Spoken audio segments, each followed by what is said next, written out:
Legend has it that Glastonbury was the seat of King Arthur, and even the resting place of the Holy Grail. What's less well known is that until recently, it was also the centre of a healthy printing industry. Local authoress Frances Howard Gordon has just published a guide to local myths and legends and wants a properly printed press release. Normally, getting a manuscript set into type by a printer is expensive and time-consuming. But a new cottage industry based on the microcomputer has just sprung up in the area. The copy you've got here is clean enough for us to read on the reader. So, hang on a minute. OK, go. Watch. An optical character reader does away with the need for retyping. The typewritten page is scanned line by line, and the words are read directly into the microcomputer's memory. Once it's in the machine, errors can be corrected and the text manipulated in a variety of ways. That's got it all in anyway, but since it's you, I suppose we better run the spelling checker. Don't be rude. Gog, well, that's the name of that tree, isn't it? We'd better tell it to accept that. Oh, it doesn't know that, no. Faces. Oh, you've got another spelling error there. Actors. Oh. When the text is correct, the next thing is to choose how it's going to appear when it's printed. 12 point will probably do for main text. And if we go for, say, about maybe 16 or 18 for your heads. What about emphasis? Bold or italic? Bold in the heading, yeah. So we need this in a larger size, so we'll just call it head. Once Frances has chosen the sizes and styles of the final print, commands are put into the text to define how each section is to be printed. We wanted to put all these Glastonbury Maker of Myths into italics. Well, we do that with an instruction in which the machine searches through its memory, and everywhere the word Glastonbury appears in the text, the cursor stops and gives the operator the chance to decide whether he wants to set it in italics or not. And let's just go and find it in each case. Well, that's one we don't want, so we'll give that one a miss. That's the one we do, so let's go back. When they're happy with the text, it's sent directly to a photo typesetting machine. Each letter is drawn individually by a flying spot of light onto special photographic paper, ready for printing. So here's Frances's finished document. As you can see, Glastonbury, Maker of Myths, is put into italics. Well, it was only a short document, but a whole book could have been set in type in only a short time using the same system. To carry things one stage further, of course, she could have put her manuscript straight into a word processor and sent it to the printers by post on a floppy disk, or even electronically down the telephone line. But how does a computer handle words? Well, it's important to make a distinction between numbers, on which we can do arithmetic, like the number 12, 2 12s, 24, etc., and strings of characters, by which we mean a collection of letters, symbols, spaces, and so on, such as the word 12, T-W-E-L-V-E. Well, I can best explain this difference by looking at a short program I've got here. We define a variable first equals 12, the number 12. We're going to print it, and then we're going to do a little bit of arithmetic on it, print first plus 1. Let's run it. Well, as you'd expect, it prints out 12, which was the variable first, and then it adds 1 to it and prints out 13. But if we wanted to handle strings of characters using the basic language, there are two things we have to do. First of all, we have to put a $sign after the variable name, and we have to enclose whatever we're going to put into that variable in quotation marks. And we'll write a little program, a new program. And that's a very simple program. We'll do it the same sort of way. First, and we put in the $sign equals, in quotation marks, 12. And we'll print it. Print first, with a $sign again. And if we run that, we get 12 printed out. Now, of course, you can't do arithmetic on variables that are string variables, and it's quite interesting to see what happens if we try. And we'll copy that line, print first, and then we'll add 1 to it, plus 1. And we'll run it. And immediately the computer analyses that we've made a mistake. Type mismatch at line 20. And what this means is that we're trying to mix up a string variable, first with a $sign, with a number 1, which you can't do. But of course you can do certain things with variables, and you can actually use the plus sign. And we'll just copy that command again. Print first plus, and in inverted commas, which means it's a string variable, 1, and we'll run that. And it prints out 12 with 1 added on to the end of it. So what can we do with string variables once they're in the computer? Well, in any decent version of BASIC, you'll remember there are almost as many dialects as there are different kinds of machines. There are a series of commands which are concerned with the handling of strings. Now, we can't go into a great deal of detail, but you can get an idea of how these commands are used if we take an example. Just have a look at these. What have they all got in common? Well, you've guessed it. They all read the same backwards as forwards. In other words, they're palindromes. So how could we instruct the computer to decide whether a word is a palindrome or not? What kind of things would we have to do? Well, let's create a couple of variables, string variables in this case. We'll call one word string, which is the word we're going to put in the computer to test whether it's a palindrome or not. And the next one we'll create is called backward string, which is the word we put in backwards. Now, to get it backwards, all we have to do is to transfer characters one at a time from word string and starting at the end character into backward string and add it on to the end of whatever is in backward string until we've completed all 4 transfers. And then we've created the word backwards in backward string. Then we test whether this word is the same as that word. If it is a palindrome. If they're not the same, then it's not a palindrome. Well, we've written a fairly simple little computer program. It's only got 5 instructions, and we can see how that's done on the machine itself. And here it is. Well, you can see the first instruction, input word string, is asking us to input the word we're going to test whether it's a palindrome or not. This is the basics of the program, the loop, which is going to move character by character the characters from word string into backward string.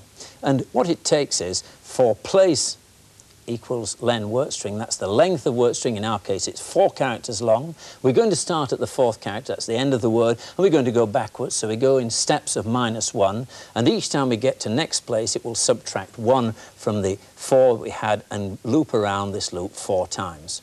This instruction 30 is an intriguing instruction. And what this is going to do is actually carry out that move. And it knows what to move by this function here, mid-string. And all this says is, take the character which is 1 character at a time from the position place. In the first case, it's 4. So take the 4th character, one of them, from the word string. And it will carry around this loop, subtracting 1 at a time, until it's done it 4 times. So let's look at that, how it works in practice. Well, first of all, we input the word into word string. There it is, Adam. We then take from position 4, 1 character, and place it into backward string. We then go round the loop again to next place, subtract 1, so place becomes 3, and we end up here on A. And we take the 3rd character, puts it again, adds it on to what's already in backward string.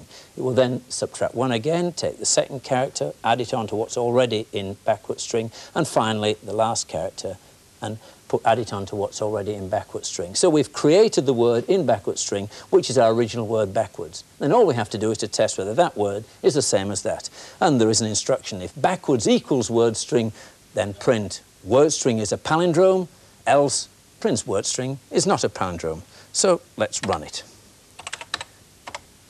It's asking me for the input. I'll put in Adam, the same words we had before. Adam is not a palindrome, which we know. So let's run it again. Try another one that we know is a palindrome, madam. Madam is a palindrome. Fine. Let's run it again. And this time we'll put in a rather intriguing little palindrome. Madam, I'm Adam. Now, we might imagine that that is a palindrome. In fact, it looks like a palindrome to me. But to the computer, it says, Madam, I'm Adam is not a palindrome. And that's simply because it treats strings of variables, whether it's a space or an apostrophe, exactly the same as an M and an A. And if you look at that very carefully, including the spaces, it clearly isn't the same backwards as it is reading it forwards. Well, you might like to write a little program yourself that ignores the spaces and punctuation marks. Well, it's just a bit of fun with that program, but handling strings of characters is one of the most useful things that a computer can do, and it's the key to word processing. And we set up our machine here as a word processor, and by that we've put in a word processing package in the machine. In this case, it's stored on a chip inside the machine. We could have stored it on disks or even on cassettes. The extra piece of equipment got to our normal layout, of course, is a printer on which we're going to print out our letters. So let's load the letter in and load it in from disk, and there it is on the screen. Of course, this is only an example, it's only a rough idea of what a letter, but it gives us some idea of the sort of things that any word processing package would do. Well, first of all, we want to put in the real name here. So we position the cursor itself, that's the flashing line, using the cursor keys over where we want to start typing. Dear, and we'll call it to Mr. Briggs. That's that. There's a spelling mistake down here. There is R-H-E, and to correct that we can again overtype it and simply type a T. And we've got equipment here and equipment here and equipment there. In fact, I'm writing a letter about a printer, so I might like to replace the word equipment with the word printer. And all I do is type replace equipment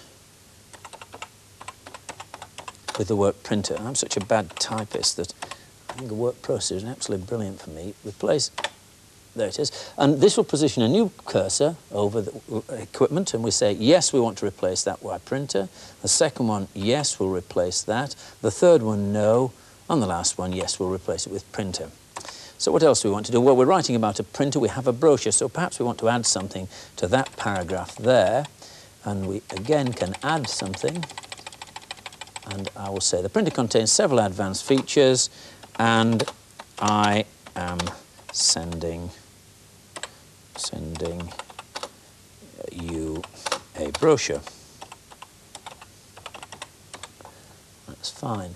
And look at it again. Well, I still don't like it completely. I'd like to move the whole of that paragraph up here in this space here, so my brochure comes at the end. And to do that, we simply position a marker at the beginning of it, and then move the cursor to the end of the paragraph, position another marker there, and then move the cursor to where we'd like it to be sent, and move the paragraph, and instantly it's moved around. Well, that looks pretty good, but I don't like the look of this right-hand margin. It'd be quite nice to straighten all that up. So I can take the cursor to the top of the screen, and there's a special key here. I can just bring the cursor down, and paragraph by paragraph, it will straighten them all out.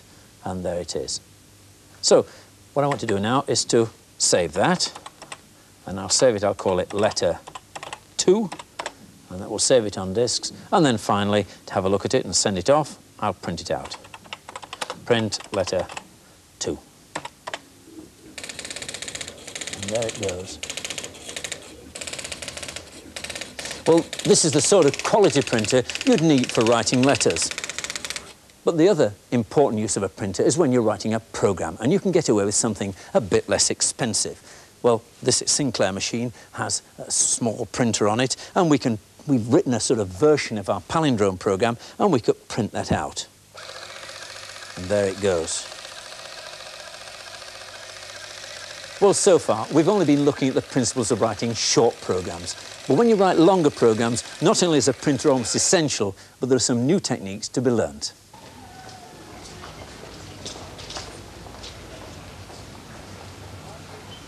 Going shopping in a familiar environment like a supermarket seems very easy, compared with writing a long, complex computer program.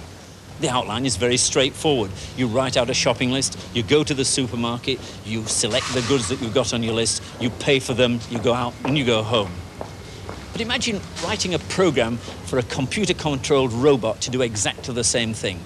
The actual actions that you go through within the store would have to be broken down into very, very carefully defined procedures, and the robot would have to know exactly what steps to do things that you, in your shopping trip, take for granted.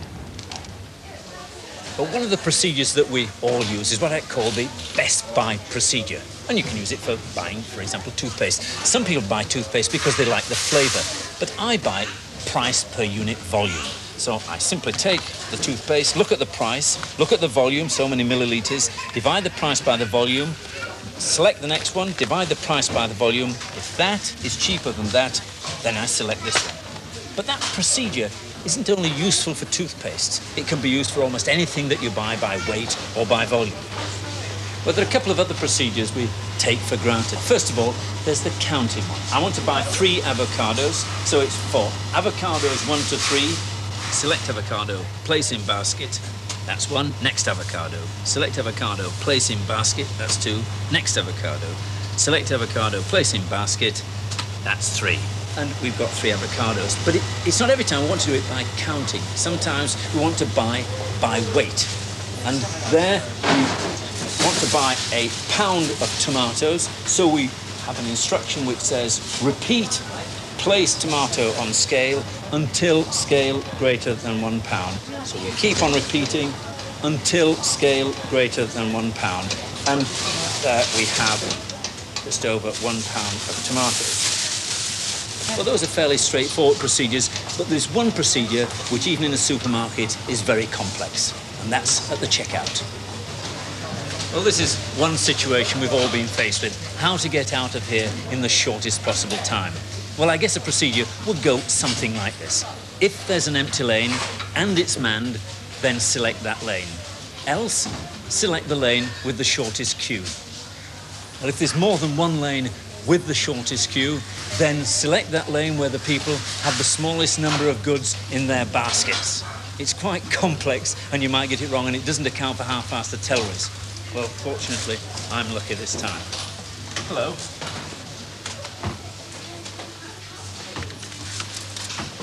Well, that was pretty easy. And one thing's absolutely for certain: it'll be a long time before you see any damned robot able to do it.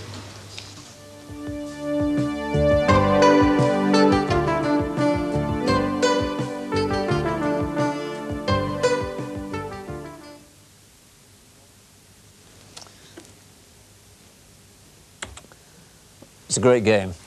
Absolutely marvellous. I know somebody who plays it with a very low technology pack of cards. Well, that game was written by Ian McNaught-Davis, and he's written most of the programmes both in this series and the previous series of the computer programme. Ian, how do you go about writing a long programme? There's 3 parts to writing a programme: analysis, design and coding. Analysis means working out what you want the programme to do. In this case, what are the rules of patience? When you write a commercial programme, very important, what does the client want out of the computer?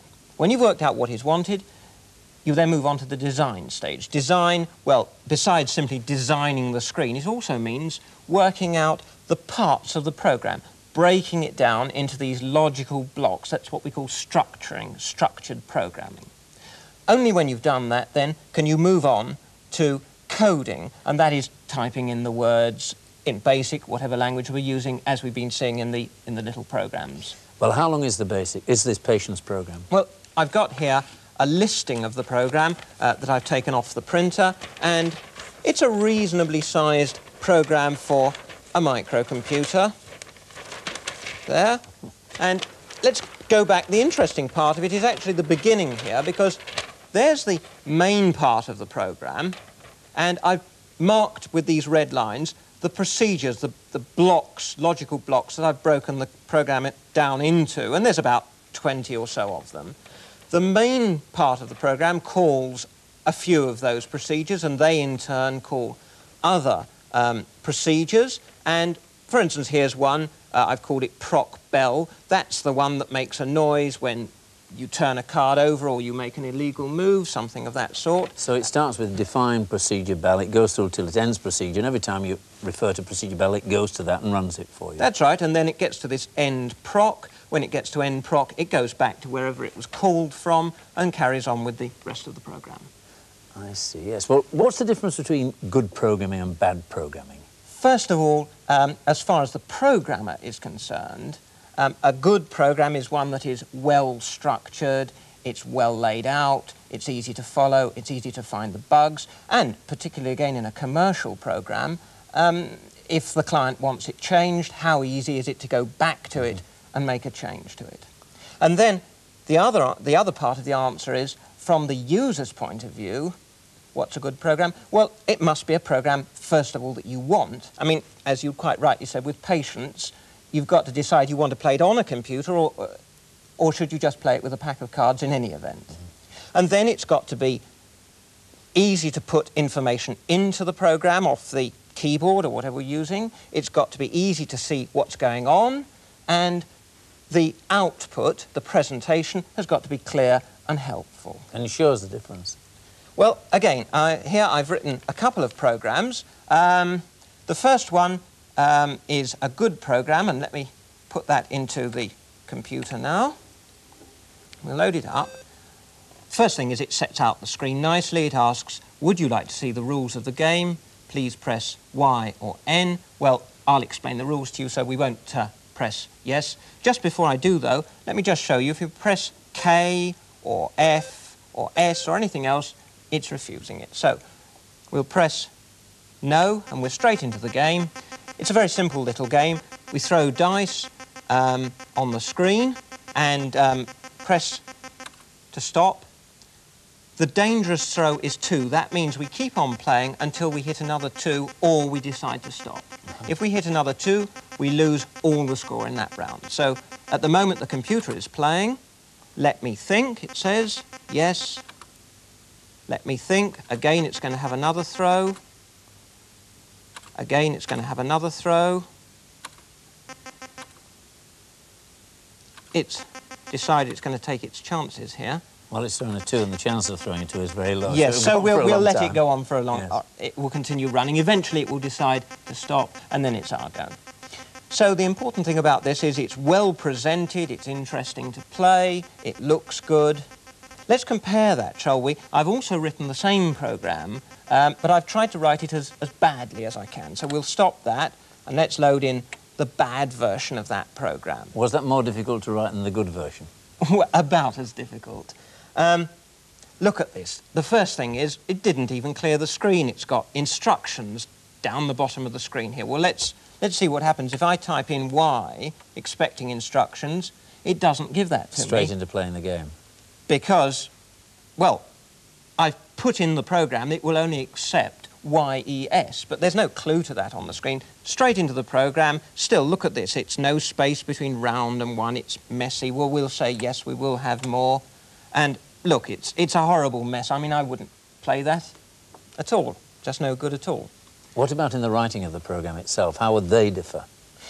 Again, we would break down the good program into these procedures we've been talking about, so the whole thing is set out logically. Here's the listing of this bad program. Now, it's fairly short, but then who wants a short program that's rubbish?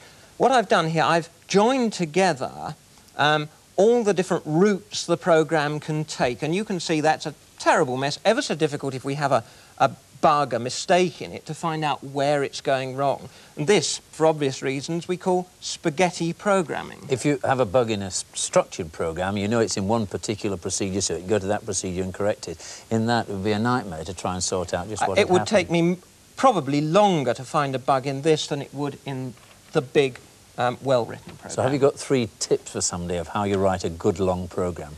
Yes. First of all, decide what you're going to write. Then decide how you're going to write it, and only then get on and put it onto the keyboard. Thank you, Ian. Well, as we've seen, modern computers can not only do calculations and handle words, they can also display graphics. Well, next time, we'll begin a look at the world of computer graphics and animation.